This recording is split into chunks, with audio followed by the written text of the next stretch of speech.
उधर आरजेडी ने election commission से रात में मुलाकात की है। आरजेडी लीडर मनोज झा का कहना है कि वोटों की गिनती में गड़बड़ी की गई है। 5 से ज्यादा ऐसी सीटें हैं जिन पर 200 से भी कम वोटों से शिकस्त हुई है। ऐसे में आरजेडी का कहना है कि बीजेपी ने काउंटिंग में हेराफेरी की है, जिसकी वजह से बीजेपी की जीत हुई है।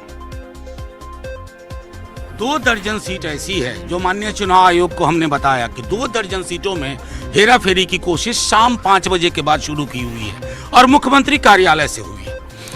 बड़े बड़े नेता बैठे हुए हैं और एक बहुत ही प्यारे से अधिकारी भी साथ में बैठे हुए हैं। वो प्यारे से अधिकारी हर जगह फोन कर रहे हैं। तो लो मार्जिन जहां जहां है उन लो मार्जिन में खेल करने की कोशिश हो रही है। अब आपको मैं उदाहरण दूं, आप शुरू करिए। चलिए मैं आपको बता रहा हूं कि जैसे हिलसा हमारे कैंडिडेट को कह दिया गया था कि आप 527 सीट से वोट से जीत गया। बाद में और कहा कि सर्टिफिकेट के लिए वेट करिए। बाद में बताया गया आप 12 वोट से हार गए। जिसमें मैं आपको बता सकता हूं, आप शुरू करिए छपरा, महिसी, भोरे, आरा, दरोंदा, परबत्ता, परिहार, सकरा, कल्याणपुर, रामगढ़ में तो कमाल हुआ।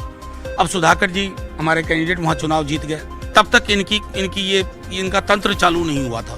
तो जब तंत्र चालू हुआ तो उन्होंने ढूंढना शुरू किया कि वो गए कहाँ सर्टिफिकेट लेकर के। हो सकता है सर्टिफिकेट ले लेते उससे।